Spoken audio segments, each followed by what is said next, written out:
we'll just do a microphone test. Okay. Yeah, I think that's all right.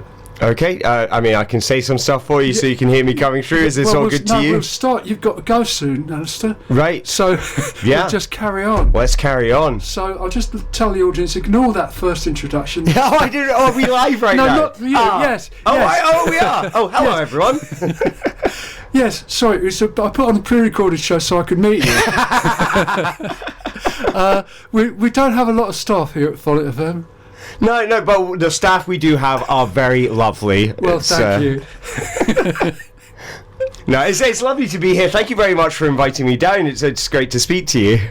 Well, I thought it was an opportunity because the Playposium, which we'll explain in a moment or two, took over the city. Yeah. That was yesterday. Oh, it was lovely, yeah. And you were very busy then. Very busy, yeah. No, had all kinds of stuff going on. So, this has been run up at Exeter University at the business school. We've got this big top up there, and there's been workshops and presentations, and they're all kind of playful. It's all about play. It's all about, studying play, understanding play, and bringing play into spaces where there had not been so much play before, such as, in businesses or in education. A lot of people very invested in playful learning. And yesterday, we were here in the city. We had workshops going on in the park, workshops going on at the Phoenix, workshops going on at the library. It was just a buzz with playful learning. Alistair, go back a little bit. So who you are, what you normally do, and how you heard about the Playposium. So, my name is Alistair Aitcheson. I'm a video game developer and a clown. So I perform interactive comedy shows where I mix video game technology and clown performance. And I'm here at Playposium. So the organisers, who are part of the creative quadrant up at University of Exeter, they invited me along. They were interested in what I was doing, and I told them about my latest show, which is a comedy show called My Date with Pierce Brosnan, where I play a French maid who lands a date with a talking dummy of Pierce Brosnan controlled by the audience. They loved the sound of it and said, could you come and perform it at the event? And so that's going to be our closing surprise today, and I've just given away sort of surprise, so hopefully any of the participants who are listening today, you got a sneak peek at what's coming up at the end. Right. Now I understand a little bit more about all this. Yes. Yeah, I do. I mean, it is full of surprises. So there's a few things which haven't been announced or were announced quite late. Yes. So we had this thing, just the other night. It was a vampire banquet, and we didn't know at all what to expect. We were just told vampire banquet. Come to the big top as vampires, and we had a couple of hours to put together vampire costumes, or we could have bring vampire costumes with us from home, but we had no idea what this vampire banquet was going to be. And then when we got there, we were having a sit-down meal while playing this sort of kind of role-playing game about building the life of a vampire through the medium of cinema.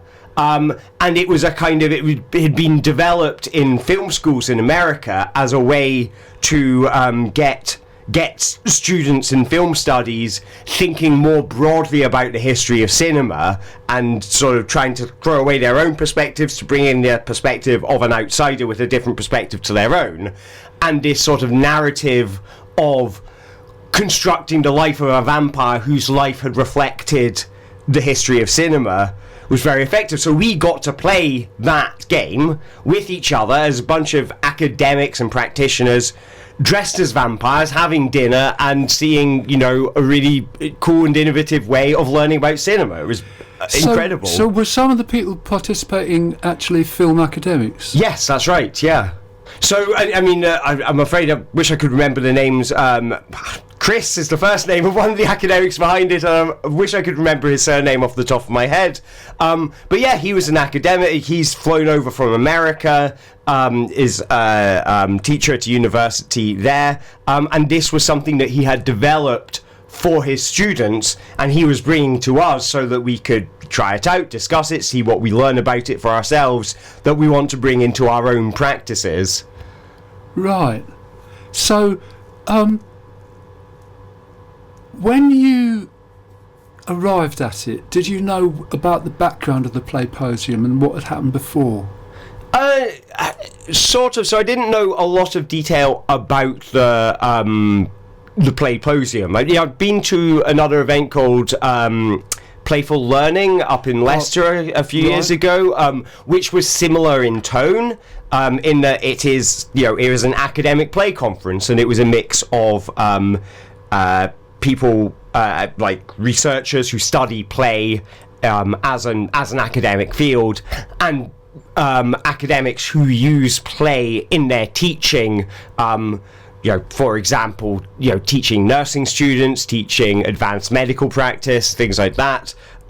So I knew kind of conceptually what it was, but I didn't know all the details, and I think it was a nice surprise to come to Playposium and just see kind of how, wild and ambitious and experimental it is. These are all academics, these are all professors who've come to play, and you kind of, you see there's something more going on in academia than you would expect. There are a lot of people who are invested in a kind of learning that gets people out and about, interacting with each other, building human connections, not just sitting in a library, poring over books. Right. So I can't really ask you, I'll have to ask somebody else about the professors of play and the Playposiums that have been in the past. I can tell from YouTube there's been 2 or 3 in the States. That's right. Which is where it usually is. Yes. So, I think it sort of began as a movement about 2019, I think. So I was speaking to some of the original organisers, and it was out in America. And apparently, academic funding in America is quite difficult at the moment, and they said, well, let's move it about. And the professors here at Exeter who'd been to previous ones and really enjoyed it said, well, how about we pick up the mantle? And so they kind of collaborated with the original team out in America to bring the Playposium here to Exeter. Right. And I think the business school has got quite involved in it. That's correct, yes. And they've got a big top behind the business school? That's right. There's a big top, big red circus tent behind the business school. And they've got all the stuff laid out in there for people to coalesce and give playful presentations, and where people can stand up and run around and stuff like that. And do you think that's made a difference? I mean, if people had just been inside the normal business school buildings, would it have been the same event? I don't think so. I mean, the difference would have been it might have been air conditioned, so that's been a bit of a challenge this week. Right. But I think there is a thing of, you take people out of a normal space. I kind of bridge video games and theatre. Right. And so, for me, my background was always as a video game developer. But it was, the play was the thing that was more important to me than the technology. And it's okay, how can you use video games to get people connecting to each other and expressing themselves, and maybe give them permission to do things that they wouldn't normally do. And sitting in front of your computer screen, in your office chair or on your sofa or whatever, that doesn't really entice you to come out of your shell, but you can use everything, whether it's the hardware, whether it's the kind of the design techniques of video games. You take them into a new space. How about we do this in a library? What happens when we use the books in the library as controllers or something like that? You take the principles of video games, you take the principles of play into a totally new space. For me, it was the theatre, and it totally opens them up. It turns them into something new, and people connect with it in a new way. So you're using the word play in a couple of senses there, I think. Yep. So you play as in the Playposium, how most people are using it there is like games between people. Yes. But if you're talking about a theatre and a play, yes, you're talking about a script, possibly, or a design of an event. Well, I mean, my own shows are largely improvisational. So I have a structure behind them. So, for example, my date with Pierce Brosnan. So this is... Yes, I thought we would get to that one. We would eventually. This is my new comedy show. I'm taking it up to the Edinburgh Fringe this summer. I've just taken it to Brighton Fringe, where it got nominated for the Cabaret Award. I've got a show coming up in Bristol, 23rd of July, at Bristol Improv Theatre, which I'm very, very excited about. So, my date with Pierce Brosnan, I play Mademoiselle Cafetiere, the most beautiful but alas loneliest maid in Paris. So I'm a French maid and a clown. So I've got a red nose, red rosy cheeks and everything. And I land a date with a magical talking dummy of Pierce Brosnan. Now, this dummy of Pierce Brosnan is controlled by the audience, so they can type into their phones. They just scan a QR code, that takes them to my website, where they can type what they want Pierce Brosnan to say. Anything they type, he will say aloud over the speakers, like automatically. And as a clown, I'm improvising, I just respond to whatever he's saying to me, and that creates the material for the date. So the audience are kind of individual, everybody's collectively pushing me in different directions, and I'm kind of constructing a date out of this, but we're all playing together to create the story of my date with Pierce Brosnan.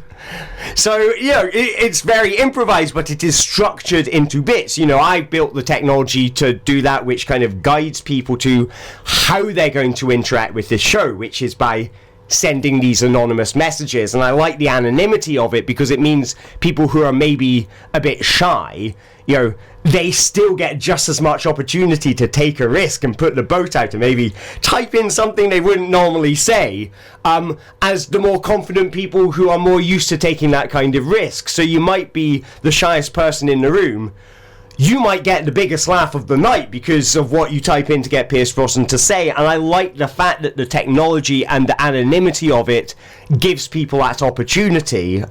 So going back a bit, and I'm sure we'll come back to your next appearance on the stage. Well, it's today, isn't it? It's later today. Oh, yes. For the Playposium. Yeah, I've got Pierce Brosnan curled up in a suitcase just behind us beside me. Well, but what I wanted to ask you was whether the drama aspects, the theatre aspects, come up during the discussion at the Playposium, because the impression I've got is that they're mostly people interested in learning or productivity, work situations. Yeah. On how play can be used within training and development or within a course. Yeah. The didn't, apart from you've mentioned a film professor. Yeah. But what are there sort of drama or theatre people involved in the event so far that you've come across?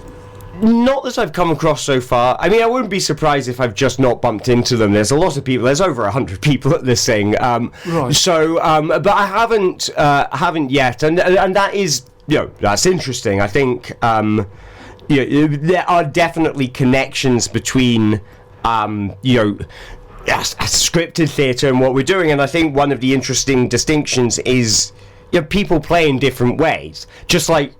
People make theatre in different ways. For me, theatre is a lot about improvisation and the word I'm looking for is, it's the mechanics. It's the sort of relationship with the audience. Right. But for a lot of theatre practitioners, it's about the script. It's the Stanislavski method. You act as if the audience is not there. What is happening on the stage is real life. As a clown, I perform as if I am totally 100% aware that the audience is watching me and I'm bringing them in with me, and that I make no bones about this is made up on the spot. This isn't real.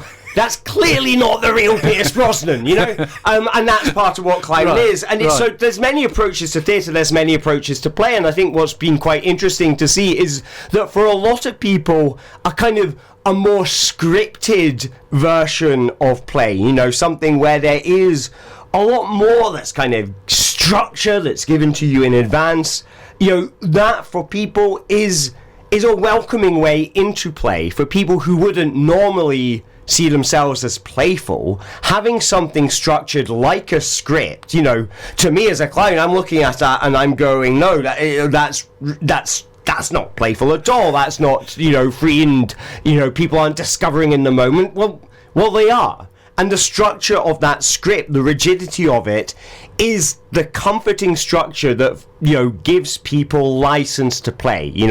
It's okay for me to be a bit silly now because there is something very clear and ordered and structured which tells me I'm in a space where, yes, I am role-playing being a vampire, and it is okay for me to pretend to be a vampire right now because the script tells me that's what I'm supposed to do. So yeah, structure itself can be very playful because it gives people permission to do what they wouldn't do otherwise. Yeah, I think that's how pantomimes work. The audience it isn't. Well, it's sometimes seems to be that, however chaotic it seems to be, that there is a plot of some sort. Exactly. There will be a destination of some kind. But when we met earlier on during the talk earlier this week, you said you got a background in working on games. Yes, that's right. So that you got into this structure of performance fairly slowly, and the clowning is something you've actually studied, because you realised that the clown persona was a useful one. Yes. In the situation you'd created for yourself. Yes, that's right. For me, it was very much so. I've been making games for a good 25 years at this point. Programming them. I started when I was a teenager. I'm 38 now. I left university. I graduated in 2010. It was the early days of the iPhone and the iPad, and I really wanted to make a life for myself as a video game developer, doing it independently, so I started making iPhone and iPad games. And these kind of escalated, I like making multiplayer games where people share a screen and they're encouraged to get in each other's way and be a bit silly. And so I started working with bigger touchscreens, and then I started making games where people are running around rooms, hitting buttons on walls, and I was like, what's bigger than a room with buttons on the walls? Well, how about an auditorium? And how about when you got 100 people in a room together? What video games could you make where every single person in that room matters? They might not necessarily have a controller, but the physical presence of the body in that room, what difference could that make to the play experience? So I started making games where people are running around in an auditorium with a barcode scanner, and they have to climb over the other people in the audience or crawl under their feet. And now you might not have been given a role in the game, but you are now a human obstacle in the experience, and you as an individual get to decide, do you make it easier for a player by getting out of their way? Do you make it harder for them by getting into their way? And using the theatre as a space to create opportunities for that. So that became my very first stage show, called The Incredible Playable Show, and that was very fun. That was very successful. I took it out to a games festival in Los Angeles, and it took away the Jury Choice Award, which was really, really nice. That was still one of my proudest achievements. But I found that there was one thing where the show seemed to struggle, and that was, if I could make a connection with the audience early on, like in the first 5 minutes, if by the end of the first 5 minutes I felt like I had a friend in the audience, then the show would go really well. If I didn't, it would really struggle, because I would struggle to get the trust from the audience that said, okay, I am going to go up on stage, I'm going to take a barcode scanner off of this guy to play a video game that I've never played before, and it might be humiliating. It might show me to be really bad or incompetent in front of a whole room of people. And people were rightly scared of that. It was my job as host to build trust, and I didn't know how to do it. So a friend recommended I try clowning. So I signed up to do an introductory clown course with a teacher called Holly Stoppit in Bristol, who is absolutely wonderful. She uses mindfulness and it's very much about looking into your own emotions as a way into clowning. Absolutely fell in love with the whole thing, and I've been going to clown workshops with different teachers. I've been studying it, reading it, and also developing it in my own work, whether it's on the stage, whether that's in live streams, and just really digging into it. And it's just become an absolute passion of mine. It's clown is a beautiful form. I find this fascinating because you've leapt into technology, and a world which is apparently, off to one side from the classic drama. Right. Yes. But you've come back to craft skills in clowning, which is very traditional. Yeah, I mean, I think play is the thing that connects them. The thing that one of the things I found at the at my first clown workshop was that clowns think a lot like video game designers. A lot of the stuff that they have to deal with, a lot of the stuff about making that connection, making people feel welcome to play or understand what's going on or whatever it is.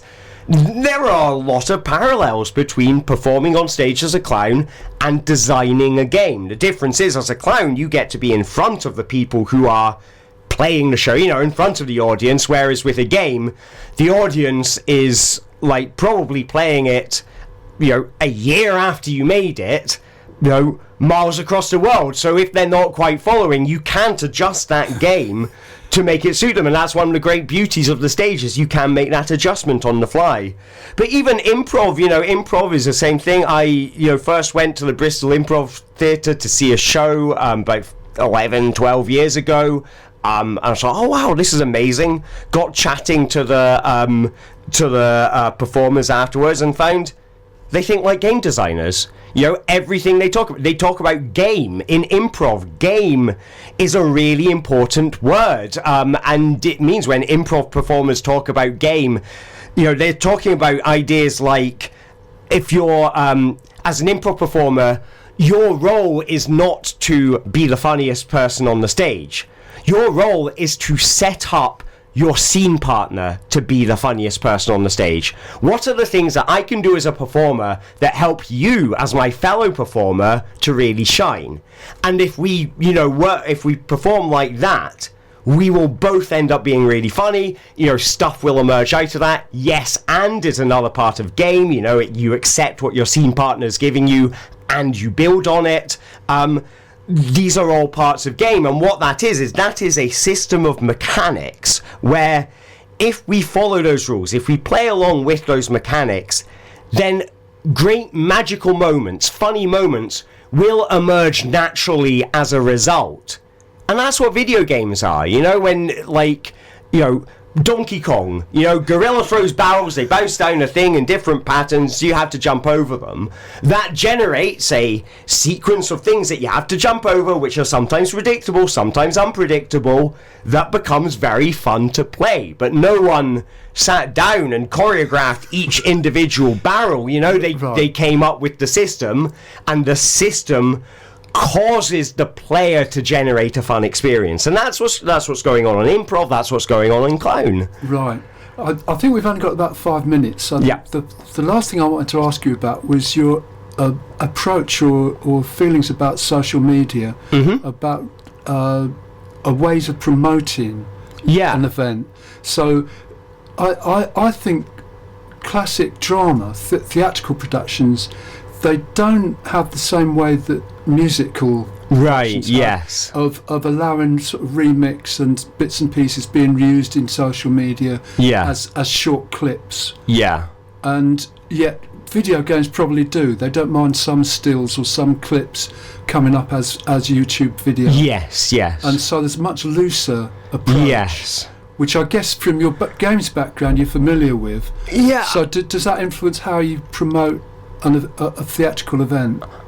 I mean, I think I've been on social media, for since 2010 or something. It's like trying to promote my games and things, and social media is a whole hornet's nest of difficulties, and there are a tiny handful of people who really mastered it and figured it out, and they have that captive audience. They figure, they can create that relationship with their audience through social media. There are a massive number of people who are doing everything right. They're following all the right advice. They're doing everything right, but they're just not reaching that audience. social media is tough, and I think the important thing is what relationship you're building with your audience, and that might be through social media, that might be through other means, and social media is just a first inroad for some people who hear about you.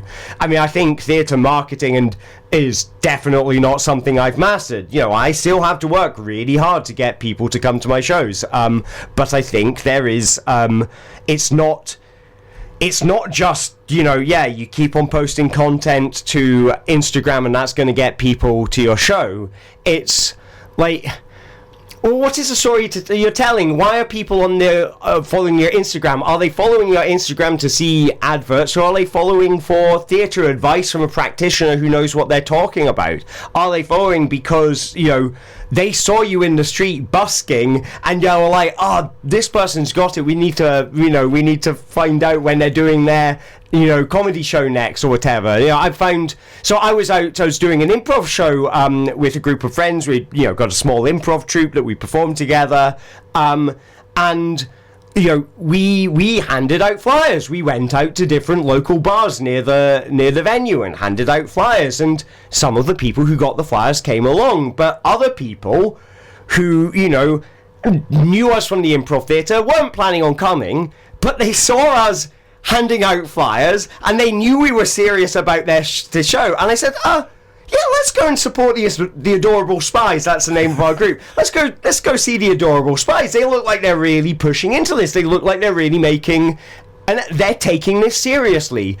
And it was like, I think that was the thing that pushed people over the edge. And it's funny, so the people that you are, like, advertising to are not necessarily the people you're advertising to. The important thing is that you wherever you go out there confidently, you go out there with a message, and you go out there with something to offer people. And I think those combination of things, it doesn't matter how you do it, but, you know, my hope is that some combination of these things will eventually, you will find a combination that's right for you and the one that works for your theatre group and your audience. And, you know, I'm going to throw my hands up in the air and say I still haven't mastered it and I've still got a lot of work to do, but you know, that's the way I've looked at it, and certainly it's the way that I've seen it happen in video games. You know, people become influential on social media through video games, not because they're advertising their games, but because they're sharing their opinions on the industry, right. And their opinions are very insightful, and a lot of, whether it's journalists or other developers, well, they're following them because they like those insights, and that eventually reaches a point where it spills over and it becomes a reputation. And now game players, they know this designer has a reputation. They may not know exactly why, but they know. Alistair, it's 8:30 now. Ooh. You've been invited to this event for this performance. That's right. So yes, I'm not going to hold you up any longer. But look, thank you for coming and for making this time, because I can understand you're a bit pressured for time. Thank you very much. I really appreciate it. And if anyone's listening, if you are ever, you know, interested in coming up to Bristol, Thursday 23rd of July, I'm doing My Date with Pierce Brosnan at the Bristol Improv Theatre. You go to, I think it's improvtheatre.co.uk is the website. If you're heading up to Edinburgh Fringe, I'll be there at City Cafe, August the 16th to August the 30th, 11 o'clock at night for some late night shenanigans with a talking dummy of Pierce Brosnan that you control. So, look it up. It's called My Date with Pierce Brosnan. And I think we'll try and follow you with the social media. We'll try and explore that. Yeah, that would be lovely, yeah. Because I know there's going to be the guild, the Students' Guild from the university. Yeah. I'm not exactly sure which of their many enterprises are going to be there, but some of them will be there. Right. Oh, brilliant. And I'm sure they'll cross over with you at some point. That would be fantastic. Some point. Look forward to meeting them. Okay, Alistair, thank you very much. Thanks very much. Have a super day. And for you, I'm going to try and find a track here. And once I've got this going, I'll help you find the way out of this. Brilliant. Maze. Okie dokie. Okie dokie. Okie dokie.